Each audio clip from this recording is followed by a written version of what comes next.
पेण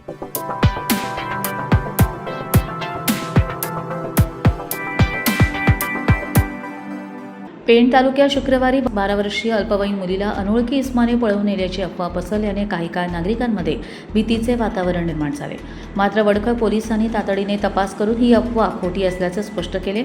संबंधित मुलगी सुरक्षित असून ती रागाच्या भरात घरातून निघून गेली होती अशी माहिती पोलिसांनी दिली। वडखळ नाका येथे एका वाहनातून अल्पवयीन मुलगी उतरल्याची माहिती मिळताच सहाय्यक पोलीस निरीक्षक विजय जाधव यांच्या मार्गदर्शनाखाली पोलिसांचे पथक घटनास्थळी दाखल झाले। पोलिसांनी मुलीला ताब्यात घेऊन तिची विचारपूस सुरू केली। तपासादरम्यान परिसरातील सीसीटीव्ही फुटेज तपासण्यात आले, तसेच संबंधित पॅसेंजर वाहनाच्या चालकाची चौकशी देखील करण्यात आली। त्यातून मुलगी स्वतःच पॅसेंजर वाहनाने वडखळ नाका येथे आल्याचे स्पष्ट झाले।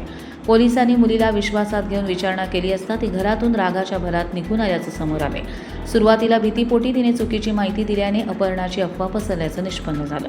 ही कारवाई विजय जाधव, पोलीस हवालदार निदेश ढेणे, सहाय्यक फौजदार भाग्यवान कांबळे, पहिला पोलीस हवालदार माने, स्नेहा पाटील आणि रेखा कांबळे यांच्या पथकाने केली। त्यानंतर पोलिसांनी मुलीच्या कायदेशीर पालकांशी तात्काळ संपर्क साधून तिला सुरक्षितपणे त्यांच्या ताब्यात दिले। या प्रकरणी कोणताही गुन्हा दाखल करण्यात आलेला नाही।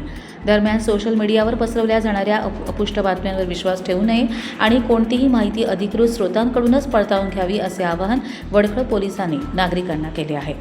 अटक आरोपी आहे आतिब मुनीर अन्सारी याच्यावर मुंबई आणि परिसरामध्ये स्नॅचिंगचेच याच्यापूर्वीचे गुन्हे दाखल आहेत आणि हा सराईत गुन्हेगार आहे।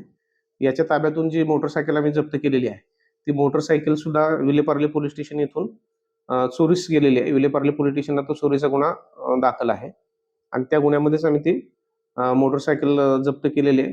ज्या ठिकाणी मोटरसायकल चोरीचा गुन्हा दाखल आहे त्या संबंधित पोलीस स्टेशनलाही माहिती कळवण्यात आलेली आहे। कर्जत लाईव्हसाठी अमोल कुमार जैन, रायगड।